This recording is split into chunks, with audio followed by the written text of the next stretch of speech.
Mail reading time.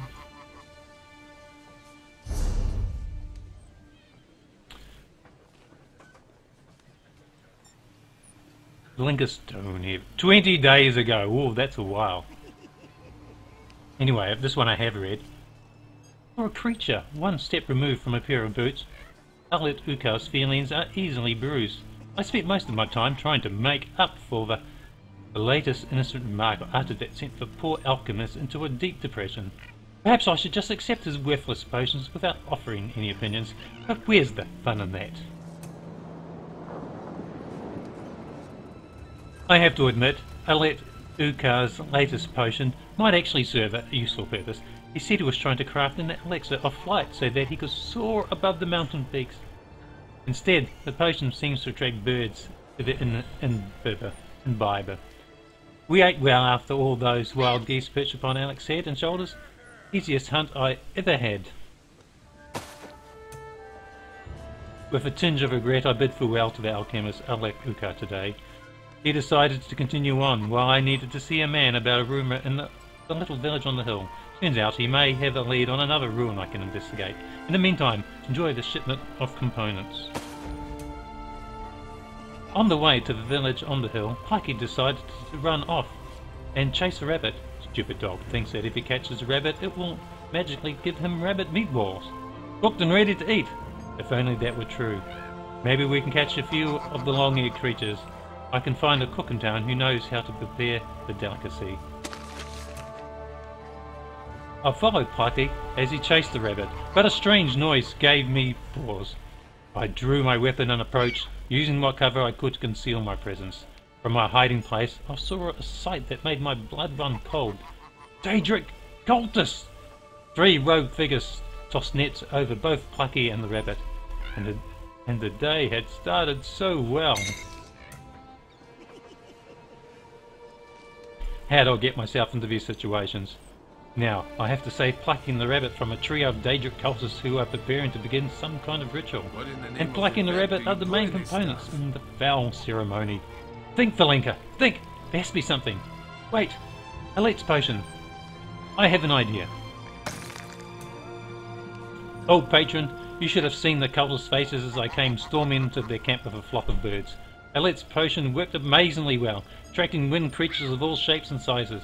They surrounded me like a cloud of wings and talons, like the fury of Cain herself burst upon them. Now if I had only planned my next move. I charged the cultists, surrounded by all manner of birds attracted to me after I drank Outlet's potion. Now we stared at each other, the cultists confused and nervous, me unsure how best to proceed with my darling plan to rescue Plucky and the rabbit. My moment of surprise was quickly evaporating, but I didn't have a clue as to what to do next.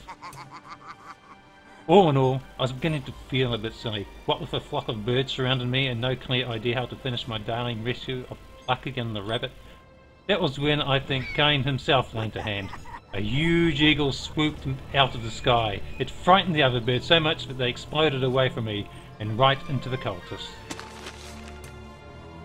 The eagle scattered the birds in all directions, then the eagle swooped again, this time right at the 3 Daedric cultists. I barely hefted my warm hammer and got in a couple of whacks before the cultists began to run. A coward. Not to miss my opportunity, I released Plucky and the rabbit. Then we fled toward the village over the hill. In honour of our adventure together, Plucky and I decided to let the rabbit go on its merry way. I considered us for a moment, then tipped its head as if acknowledging our gesture. Plucky whined a bit as his hopeful rabbit meatballs hopped away, but it was the right thing to do. Your components are included, as per our agreement. I found the man I was seeking in the little village on the hill. He's a dark elf, goes by the name of Tom Baron. He collects lore of all kinds, fascinating and historical facts from all across Tamriel. If anyone can point me in the direction of this ancient ruin, it's going to be Ilton Barin. I have an appointment to meet with him tomorrow. Ilton Barin is an infuriating little man, small even for an elf. He carries himself as though he were a giant, and does he love the sound of his own voice. I came close to driving a dagger into my ear on multiple occasions as he went on and on about one obscure fact after another. But eventually he got to the subject I originally asked about. Oh, 4. Daedric Heart. I don't know the Daedric style. But in Daerin ruins, Elton Doren said with a dramatic flair, "You will not find a more haunted location, or a more dangerous one." Turns out, the Indarins were a wealthy family of dark elves who lived in a huge mansion 100 or so years ago, and then something happened to them. But I had stopped listening by that point in the story. Why'd you stop listening, Valinka? What a long-winded blowhard. But at least Elton Doren was true to his reputation. He provided me with exacting directions to the haunted ruins down to Udaran Manor. He mentioned ghosts and lost treasure, and something about unspeakable danger. But who can remember all those boring facts when there's adventure waiting? Components are included.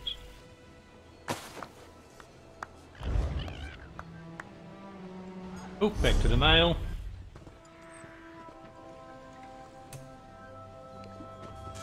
This could be it, patron.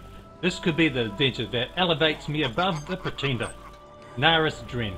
All I have to do is to slip into the ruins of Indaran Manor, avoid the ghosts and untold dangers, and at least find one piece of the lost treasure. Easy as melting snow in a blacksmith's furnace. Wish me luck.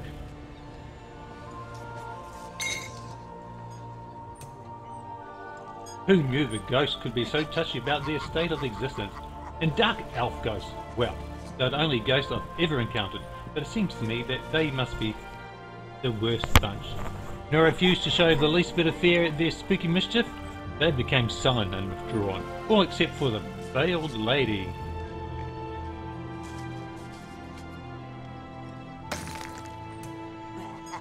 I was exploring the haunted ruins of Edarin Manor when I encountered the most terrifying spirit, the Veiled Lady. Veiled Lady. This regal dark elf floated above the wretched remains of the manor's banquet hall. I could see right through her, but her face was hidden behind a veil of gossamer ghost silk. His soft, piercing voice asked, "Why are you here?"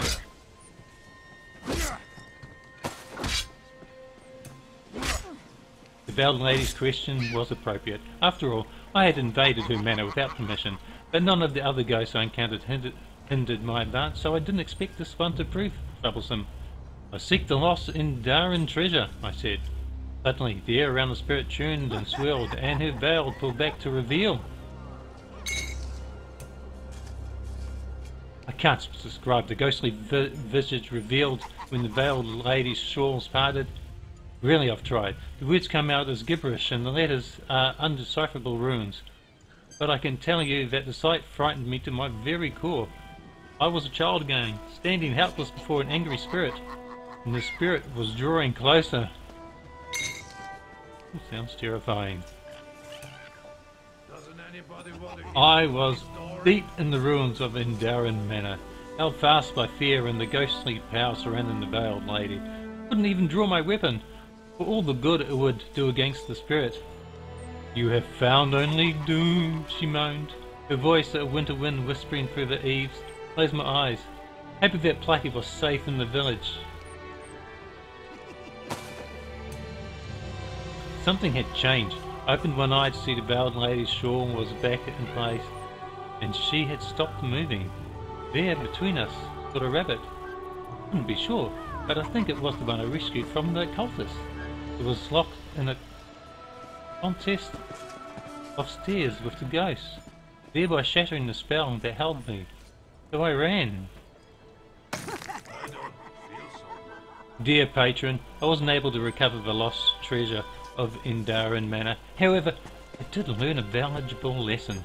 Sometimes an act of kindness can save your life, no matter how delicious the rabbit meatballs may be, or something like that. Socks. Your components are included.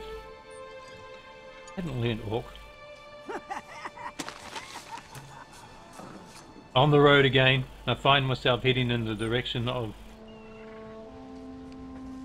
How do you say 3 consonants? B. Finzel. the soul ruins. You'd think that my encounter with the Veiled Lady would have cured me of my fascination with dungeons and adventures, but you'd be wrong. I'm a Nord! Adventure's what we live for! And mead! We love mead. I came across an impromptu camp alongside the Veiled Road. Tents and merchant stalls had been hastily assembled, and the place had the feel of a carnival of a bazaar. Festive mood and genuine excitement of the crowd drew me in. It wasn't long before I was trying to decide which tasty morsels to sample and which hearty brews to drink. Ooh, I've got 4.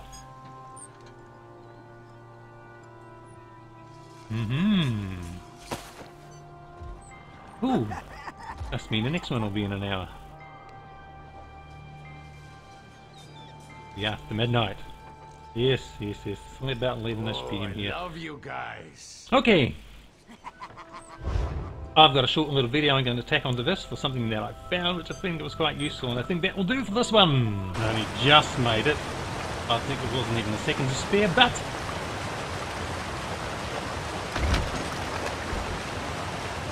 look at this. I don't think I've got any jewelry apart from a couple of rings. So I thought, hey, I've got to turn the record on and wear that with. Yes! Very nice, very nice. Right. Back to what I was doing. Bye!